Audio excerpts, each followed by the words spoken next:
Welcome to mega 9 of the record. తాజాగా వైసీపీని వీడిన పల్నాడు జిల్లా నేత మర్రి రాజశేఖర్ రాజకీయ పయనం ఎటువైపు?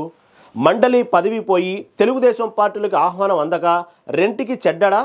తొందరపాటు నిర్ణయంతో మర్రి రాజశేఖర్ రాజకీయ భవిష్యత్తు ప్రమాదంలో పడిందా? ఆయన పయనం ఏటో తెలుసుకోవాలంటే let's watch this of the record.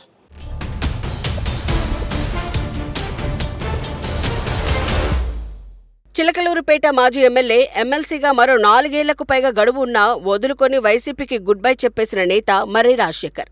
పార్టీలో సరైన గౌరవం దక్కలేదనో, జగన్ ఇస్తానన్న మంత్రి పదవి ఇవ్వలేదనో, నియోజకవర్గంలో తనకు కంట్లో నలుసుగా ఉన్న విడుదల రజనిని మళ్లీ చిలకలూరుపేటలో తెచ్చి పెట్టారనో కారణం తెలీదు కానీ వైసీపీకి గుడ్ బై చెప్పేశారు. అధికారంలో ఉన్న 5 ఏళ్లు మౌనంగా ఉంటూ ఓపిక పట్టిన మర్రి రాజశేఖర్ గత నెలలో వైసీపీ పార్టీకి ఆ పార్టీ ద్వారా సంక్రమించిన తన శాసన మండలి సభ్యత్వాన్ని సైతం రాజీనామా చేసి పడేశారు.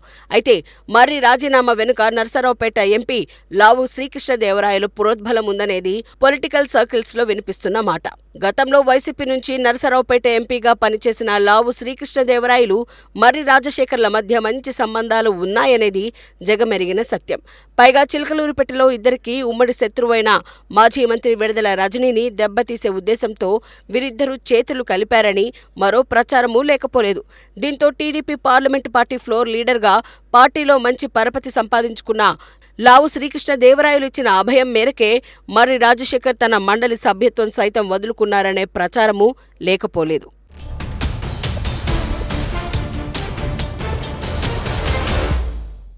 అయితే మర్రి రాజశేఖర్ పార్టీకి పదవికి రాజీనామా చేసి నెల రోజులు దాటినా టీడీపీ నుంచి మాత్రం ఇంతవరకు ఎటువంటి ఆఫర్ ఆయనకు రానట్లుగానే కనిపిస్తోంది.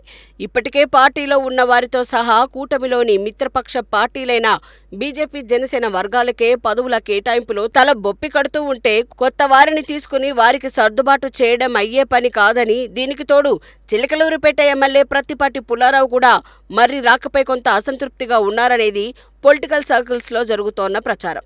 మర్రి రాజశేఖర్ని పార్టీలోకి తీసుకుని ఏదో ఒక పదవి ఇచ్చినట్లయితే పేటలో ఆయన రెండో పవర్ సెంటర్ అయ్యే ప్రమాదం ఉందని, దీంతో తన పెత్తనానికి ఎక్కడ ఎసరొచ్చి పడుతుందోనని ప్రత్తిపాటి పుల్లారావు సైతం మర్రి రాజశేఖర్ రాకను వ్యతిరేకిస్తున్నారనే ప్రచారమూ లేకపోలేదు. ఇక టీడీపీ అధిష్టానమైతే ఇప్పుడున్న పరిస్థితుల్లో కనీసం మర్రి రాజశేఖర్ విషయం గురించి పట్టించుకునే పరిస్థితి కూడా లేదంటున్నారు విశ్లేషకులు.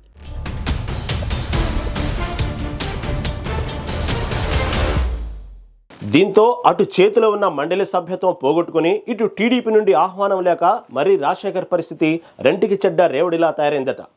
భవిష్యత్తులో మర్రి రాజశేఖర్ రాజకీయ భవిష్యత్తు ఇంకెన్ని మలుపులు తిరుగుతుందో చూడాలి అంటున్నారు రాజకీయ విశ్లేషకులు.